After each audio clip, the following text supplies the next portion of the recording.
Hello lovelies, welcome to our channel statistics by Poonam. तो आज हम मैट्रिक्स थ्योरी में एक नया टॉपिक करने वाले हैं। जैसे कि आपको बताया, हमने इससे पिछला टॉपिक जो कवर किया था वो किया था हमने सिमेट्रिक मैट्रिक्स के लिए।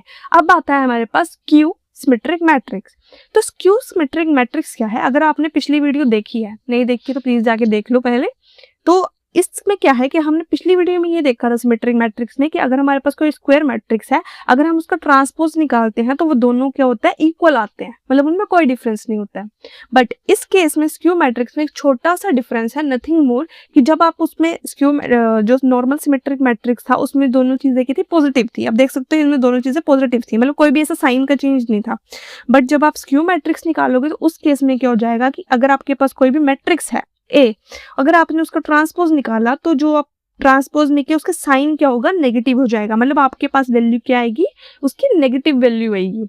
ठीक है, this means that when you take the transpose of the matrix it becomes the negative of the original matrix. मतलब यही चीज आपको बताने की कोशिश की जा रही है कि जब आप स्क्यू सिमेट्रिक के साथ काम करते हो और अगर आप उसका ट्रांसपोज निकालते हो तो वो ओरिजिनल का क्या बन जाता है, नेगेटिव पार्ट बन जाता है।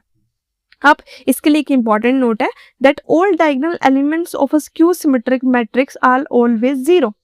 अब इसमें आप नोटिस करोगे यहाँ पर एक एग्जांपल लिखा हुआ है जिसमें मेरे पास एक डायगोनल एलिमेंट्स है, वो हमेशा वो सारे क्या है, जीरो है।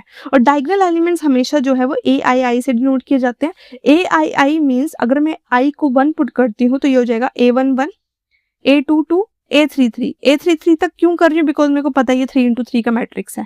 3 के आगे मैं a44 नहीं लिख सकती। अब इस केस में अगर आप नोटिस करोगे a11 ये है, a12 ये है, a13 है, ये a21 है, ये a22 है, तो नोटिस अगर आप लोग करोगे तो ai ही आ रहे हैं, ये बस 1, 2 और 3 लिखने का डिफरेंस है। तो यही चीज है कि जब भी आप इसके साथ काम करते हो, आपके जितने भी डायगोनल एलिमेंट्स है स्क्यू मैट्रिक्स के, वो हमेशा के होते हैं, जीरो होते हैं, बिकॉज इस रीजन की वजह से। समझ आया? अब एग्जाम्पल तो मैंने ये आपको इंट्रोड्यूस कर ही दिया। अब हम इस चीज को सॉल्व करेंगे to prove that it is skew symmetric matrix है या नहीं है। तो पहले क्या करेंगे, हम इस चीज का निकालेंगे ट्रांसपोज। आपको मैंने ट्रांसपोज बहुत बार समझाया है, बट एक बार फिर से समझा देती हूँ। ट्रांसपोज क्या होता है, रो को कॉलम में लिखना। तो मैं फर्स्ट रो को पहले कॉलम की फॉर्म में लिख देती हूँ।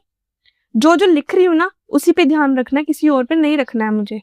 मतलब जो रो को चेंज करना है कॉलम में, बस वही, वरना आपको कंफ्यूजन हो जाएगी, आप पूरा क्वेश्चन गलत कर दोगे। ये कर दिया। आपके पास पेंसिल होती है ना, आप पेंसिल के साथ इसको कट कर दिया करो, इजी रहेगा।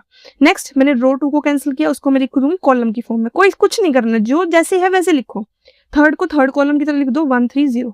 अब आप नोटिस करोगे यहाँ पर आपका -2 है, यहाँ पर +2 है, यहाँ पर -2 था, यहाँ पर क्या है, +2 है। तो कुछ चीजें जो है ना वो थोड़ी सी आगे पीछे हो गई हैं।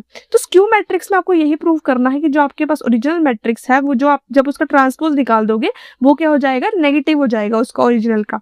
तो जब आप इससे क्या करो, आप क्या करो, माइनस कॉमन ले लो। मैं इस वाली मैट्रिक्स से माइनस कॉमन ले लूंगी। तो जब मैं इसका माइनस कॉमन ले लूंगी तो आप नोटिस करोगे कि मेरे पास सभी के साइन क्या हो जाएंगे, चेंज हो जाएंगे।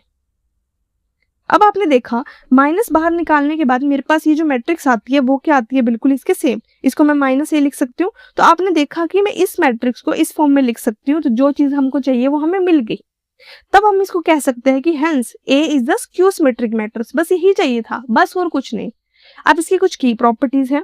ये प्रॉपर्टीज क्या है कि वही है, फर्स्ट प्रॉपर्टी तो हर किसी में बेटा सेम रहेगी कि only square matrix can be a skew symmetric matrix. देखो स्क्वायर मैट्रिक्स के अलावा काम ही नहीं है, नॉर्मल तो आएगी नहीं, उसको तो दूर तक भूल जाओ। ठीक है। सेकंड है, इस केस में हमने एक नई चीज पढ़ी कि स्क्यू सिमेट्रिक में हमेशा जो डायगोनल एलिमेंट्स हैं वो क्या होते हैं, हमेशा जीरो होते हैं। This is a new one. ये कभी कभी ना क्वेश्चंस ना आप समझोगे नहीं, कभी कभी इतने इंपॉर्टेंट होते हैं, आपको एमसीक्यूज में दे दिए जाते हैं, इवन आप कंफ्यूज हो जाते हो कि ए ठीक है या बी ठीक है। आप हमेशा दो चॉइसेस के बीच में रह जाते हो।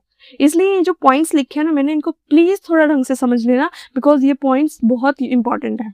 Now third point, for any real skew symmetric matrix, all eigen values are either purely imaginary or zero। मतलब purely imaginary का मतलब हुआ कि उस केस में आप इमेजिन कर लेते हो कि आपकी जो आइगन वैल्यूज है या तो ये हो सकती है या तो ये हो सकती है। इमेजिनरी इन द सेंस जिस केस में आपके पास इस काइंड ऑफ वैल्यूज आती हैं। समझ आया? इस केस में आपके पास एक रियल वैल्यू है, साथ में एक इमेजिनरी वैल्यू है। ठीक है, ये आपको भी बाद में पता चलेगा इमेजिनरी वैल्यू, पर समझ लो कि पूरा ये जो है, ये वाली 2i वाली वैल्यू है, ये प्रॉपर रियल नंबर या प्रॉपर इंटीजर नहीं है, ये एक इमेजिनरी है। और इमेजिनरी होगी या तो फिर होगी जीरो होगी, तो इन दोनों में से कोई एक चीज होगी। अब हमारे पास फोर्थ पॉइंट है कि if A is a square matrix then ये चीज प्रॉपर होगी। जो भी हमने देखा यही चीज तो होगी भाई, तो यही चीज तो हमें करनी है, ठीक है। Now the fifth one is the sum of a matrix and its transpose gives the symmetric matrix. ये तो हमने देख लिया कि जब भी हम ऐसा ये चीज हमें निकालनी है तो स्क्यू सिमेट्रिक प्रूफ करना है तो हम ये चीज करेंगे। बट अब आपको अगर ये चीज निकालनी है, दोनों को साथ में निकालना है, स्क्यू सिमेट्रिक और सिमेट्रिक को साथ में निकालना है, तो आप एक चीज फॉलो करते हो कि the sum of matrix and it transpose gives a symmetric matrix. समझ आया? Their difference gives a skew symmetric matrix. मतलब अगर आपके पास ये दोनों चीजें अवेलेबल है, ए और ए ट्रांसपोज दोनों आपने निकाल लिया, तो आप ऑन द स्पॉट क्वेश्चन को दो चीजों में सॉल्व कर सकते हो। आप सिमेट्रिक और स्क्यू सिमेट्रिक दोनों ऑन द पॉइंट सॉल्व कर सकते हो। इसका एक फॉर्मूला है दैट ये आपके पास ओरिजिनल मैट्रिक्स है इज इक्वल टू 1/2 आपके पास original matrix plus A transpose, ये क्या देगा आपको सिमेट्रिक, और ये वाला पार्ट आपको क्या देगा स्क्यू सिमेट्रिक, और इनको ऐड करने के बाद आपको ओरिजिनल सिमेट्रिक मिल जाएगी। तो ये सब जस्ट एक फॉर्मूला है, बहुत टाइम आता है, कभी कभी 10 मार्क्स to 5 मार्क्स का आता है। So let's start with the question. So पहले एक क्वेश्चन दिया हुआ है जिसमें आप देख सकते हो ये 2x2 का मैट्रिक्स है, ठीक है। सबसे पहले आपको क्वेश्चन में चाहिए क्या, एक तो ओरिजिनल मैट्रिक्स जो आपको ऑलरेडी है, साथ में आपको चाहिए उसका ट्रांसपोज। सो ट्रांसपोज निकाल लेते हैं। सो ट्रांसपोज निकालना है, बस हमें उसकी रो ही तो चेंज करनी है। फर्स्ट रो को मैंने कॉलम की फॉर्म में लिख दिया, सेकंड रो को मैंने सेकंड कॉलम की फॉर्म में लिख दिया, हमारा ट्रांसपोज आ गया। अब मुझे क्या निकालना है क्वेश्चन के हिसाब से, ए प्लस ए ट्रांसपोज, ये निकालना है। अभी हमने वही देखा। इसको निकालने के लिए मैंने क्या किया, जो मेरे पास ओरिजिनल मैट्रिक्स था प्लस जो मैंने ट्रांसपोज निकाला इनको प्लस कर दिया। अब मैट्रिक्स इसको प्लस करना बहुत इजी है, सिंपल। फर्स्ट वाले को दूसरे वाले के फर्स्ट वैल्यू के साथ ऐड कर दो, सेकंड वाले को सेकंड वाले से कर दो, जो सेकंड रो है उसके जो फर्स्ट कॉलम है उसके साथ ऐड कर दो। बहुत इजी है, देख सकते हो सामने सामने ऐड किया हुआ है। उसके बाद आप इसको माइनस कर दो, क्योंकि दो फॉर्मूलाज चाहिए ना, मैं एक प्लस किया हो और एक माइनस किया हो, तो मैंने यहाँ पर माइनस भी कर लिया। अब इसको करने के बाद मेरे पास 2 वैल्यूज आती हैं, दिस एंड दिस। बट अभी काम खत्म नहीं हुआ है। सिमेट्रिक पार्ट प्रूफ करने के लिए मैंने अभी बताया कि जो आपके पास प्लस वाली वैल्यूज है उसको डिवाइड करना है 2 से, तो आपके पास क्या जाएगा, आपका सिमेट्रिक वैल्यू आ जाएगी। अगर आप स्क्यू सिमेट्रिक निकालना चाहते हो तो आपके कर दो माइनस वाली वैल्यू को 2 से डिवाइड कर दो, तो आपके पास जो वैल्यू आई थी उसको आपने डिवाइड कर दिया 2 से, तो आपके पास ये आ गया।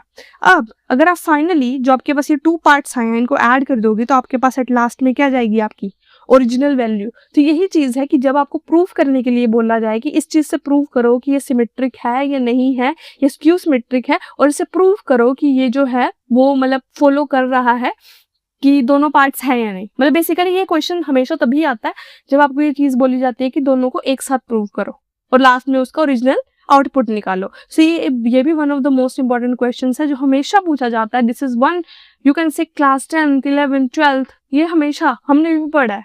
So it's important and I think अगर आपको कोई डाउट है प्लीज कमेंट सेक्शन में पूछ लेना, और मिलते हैं नेक्स्ट वीडियो में। तब तक के लिए bye and have a nice day.